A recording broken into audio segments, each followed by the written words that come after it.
Welcome again, viewers. Welcome to our own YouTube channel, Rams Academy. Today we will discuss about our second poem, Fire and Ice, which is also written by Robert Frost. Let's discuss its summary.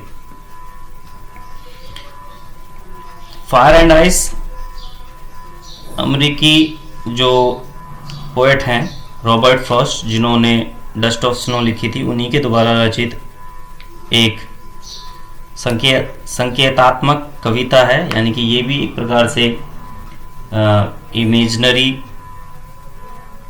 Poem है। कवि की सोच है कि जो ये दुनिया है वो एक ना एक दिन ख़त्म होगी। तो ख़त्म होने के जो दो तरीके इस कविता में कवि ने डिस्कस किए हैं, उसके माध्यम से वो पूरी मानव जाति को जागरूक करना चाहता है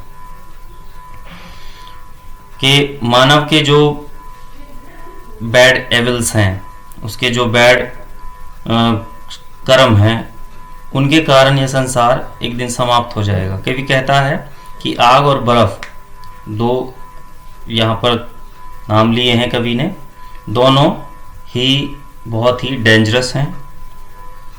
उग्र इच्छाओं के कारण ज्वाला संसार को नष्ट कर देगी। यदि संसार को दो बार नष्ट होना पड़ा तो यह आदमी आदमी के बीच में पाई जाने वाली नफरत के कारण समाप्त हो जाएगा। बर्फ को घृणा के प्रतीक के रूप में यहाँ पर प्रस्तुत किया गया है। यानी कि कवि कह रहा है कि दुनिया जो है आग से ख़त्म होगी, यदि फिर भी ये बच जाती है तो ये बर्फ़ से ख़त्म होगी। बर्फ़ का तात्पर्य यहाँ पर जो इस दुनिया में रह रहे इंसान हैं, एक दूसरे से जो जलते हैं, उनकी जो ईर्ष्या है, आज एक देश दूसरे देश पर आक्रमण करता है, ये सब ईर्ष्या के कारण ही तो है। तो एक न एक दिन ये दुनिया ख़त्म हो जाएगी। तो आइए इसके स्ट्रेंजर डिस्कस करते हैं और उसके प्रश्न के बारे में पढ़ते हैं। यहाँ पर मैंने कुछ वर्ड मीनिंग मेंशन किए हैं। होल्ड मीन्स होता है मानना या थामना। फेवर मीन्स पक्ष लेना। डिजायर इच्छा। पेरिस का मतलब नष्ट होना होता है। डिस्ट्रक्शन का मतलब विनाश। सफिक्स मीन्स होता है पर्याप्त होना। Stanza 1। Some say the world will end in fire. Some say कुछ कहते हैं, सम मतलब कुछ लोग, द वर्ल्ड संसार विल एंड खत्म होगा, इन फायर आग में, सम से इन आइस और कुछ का मानना है, कुछ कहते हैं कि बर्फ में। From what I have tested of desire I hold with those who favour fire. लेकिन इच्छा के बारे में जो मैं कुछ जानता हूँ, from what I have tested of desire, यानी कि जो भी मैंने इच्छाओं के बारे में चखा है, सोचा है, समझा है, तो उससे मैं उन लोगों के साथ हूँ जो आग के पक्ष में है। आई होल्ड विद दोज, यानी कि मैं उनके पक्ष में हूँ, मैं उनका साथ दूंगा, हु फेवर फायर, जो आग के पक्ष में है। तो फर्स्ट क्वेश्चन देखते हैं स्टेंजा का। What do the people think about the ending of the world. लोग दुनिया के अंत के बारे में क्या सोचते हैं। तो दोनों ही प्रकार के लोगों के बारे में यहाँ पर आपको बताना पड़ेगा। Some people think that the world will end in fire, others say that it will end in ice. कुछ लोग कहते हैं कि दुनिया आग में ख़त्म होगी और कुछ का मानना है कि ये बर्फ में ख़त्म होगी। नेक्स्ट क्वेश्चन है, what is the poets opinion. कवि की क्या राय है। The poet thinks it right that the world will end in fire. कवि का भी मानना है कि जो दुनिया है वो आग में ख़त्म होगी। What does desire mean here. यहाँ पर इच्छा का क्या अर्थ है। हियर डिजायर मीन्स, यहाँ पर इच्छा का अर्थ है मैंस पैशंस एंड वायलेंस, मनुष्य का स्वामित्व और उसकी घृणा, यानी कि चीज़ों को इकट्ठा करने की उसकी जो सनक है और जो घृणा है लोगों के लिए यहाँ पर डिजायर का मीनिंग है। What is the rhyme scheme of this stanza? The rhyme scheme of the stanza is A B A A। rhyme scheme एक लिटरेरी टर्म है, जैसे कि हिंदी में हमारे अलंकार होते हैं, इसी प्रकार इंग्लिश के अंदर लिटरेरी टर्म्स होते हैं। यहाँ पर राइमिंग स्कीम का मतलब है एक जैसे सुर, सेंटेंस यानी कि जो स्टेंजा है हमारा, उसकी जो लाइन खत्म होती है, लास्ट का जो वर्ड है उससे कितनी लाइनों के लास्ट के वर्ड मैच करते हैं सिर्फ टोन में, आवाज में, धुन में, तो उसी को हम राइमिंग स्कीम कहते हैं। मान लो जैसे कि फर्स्ट लाइन है, हमने इसको ए इंडिकेट कर दिया, दूसरी लाइन है उसको हमने, यदि फायर आयर की आवाज आती है तो दूसरी लाइन को भी हम ए ही इंडिकेट करेंगे, ए ही दर्शाएंगे, क्योंकि दोनों की आवाज एक जैसी है। और यदि अलग होगी तो हमें उसको अलग एक लेटर डिनोट करना पड़ेगा। तो जैसे कि पहली लाइन हमारी फायर है, दूसरी आइस, तो ये डिफरेंस हो गया, तो पहली लाइन ए हो गई, दूसरी बी हो गई। तीसरी है डिजायर, पहली फायर, तीसरी डिजायर, आयर आयर, यानी कि मैच कर रहे हैं, तो तीसरी भी ए रहेगी। और फोर्थ लाइन है फायर, तो इसके लास्ट में भी आयर आ रहा है, तो इसका मतलब ये भी हमारी ए रहेगी। तो राइमिंग स्कीम क्या बन गई हमारी, ए बी ए ए। समझ में आया बच्चों?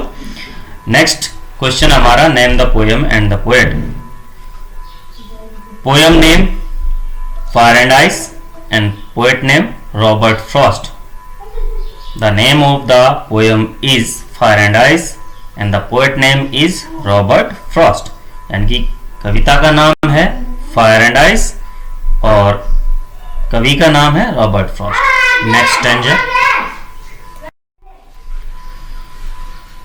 But if it had to perish twice, परंतु यदि इसे दोबारा नष्ट होना पड़े।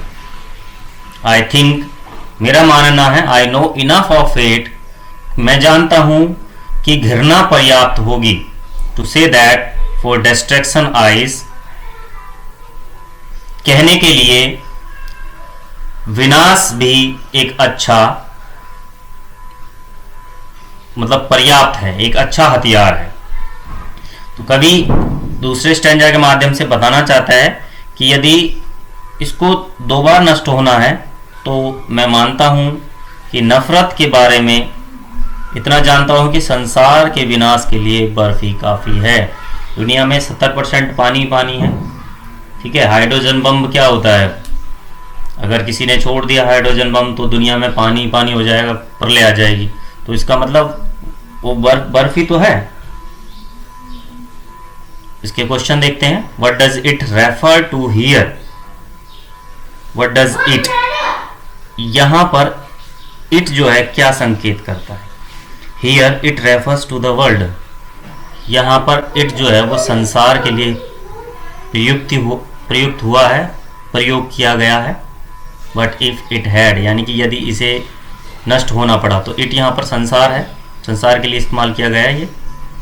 How is ice sufficient for destruction, किस प्रकार जो बर्फ है वो पर्याप्त है विनाश के लिए। आइस सिंबलाइजेज हेटर्ड, आइस यहाँ पर घृणा को दर्शाती है। So hatred is sufficient for the world's destruction, इसलिए जो घृणा है वो पर्याप्त है दुनिया के विनाश के लिए।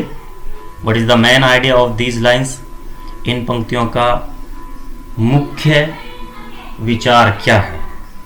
The main idea of these lines is that hatred can destroy the world. इन पंक्तियों का मुख्य उद्देश्य, मुख्य जो विचार है वो ये है कि घृणा संसार को नष्ट कर सकती है। What is ice a symbol of, ice किस चीज का प्रतीक है। Ice is a symbol of hatred, बर्फ घृणा का प्रतीक है। What is the rhyme scheme of this stanza, इस स्टैंजा की इस पद्यांश की राइमिंग स्कीम क्या है? तो फर्स्ट स्टैंजा में मैंने आपको राइमिंग स्कीम छांटना बता दिया। और यदि आपसे पूछा जाए राइमिंग वर्ड, तो जो वर्ड एक जैसे मैच करते हैं उन्हीं वर्डों को लिख देना होता है। राइमिंग स्कीम में हम एक अलग से इंग्लिश के लेटर ABCD इनमें से कोई एक लेटर डिनोट करते हैं लाइन वाइज। तो rhyming scheme of this stanza is ABABA।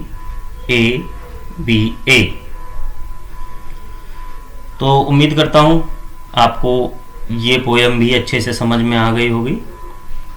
तो thanks for watching my video, and if you don't subscribe my channel yet, please subscribe and hit the bell icon button so that you can get my video notification earliest. Thanks for watching once again.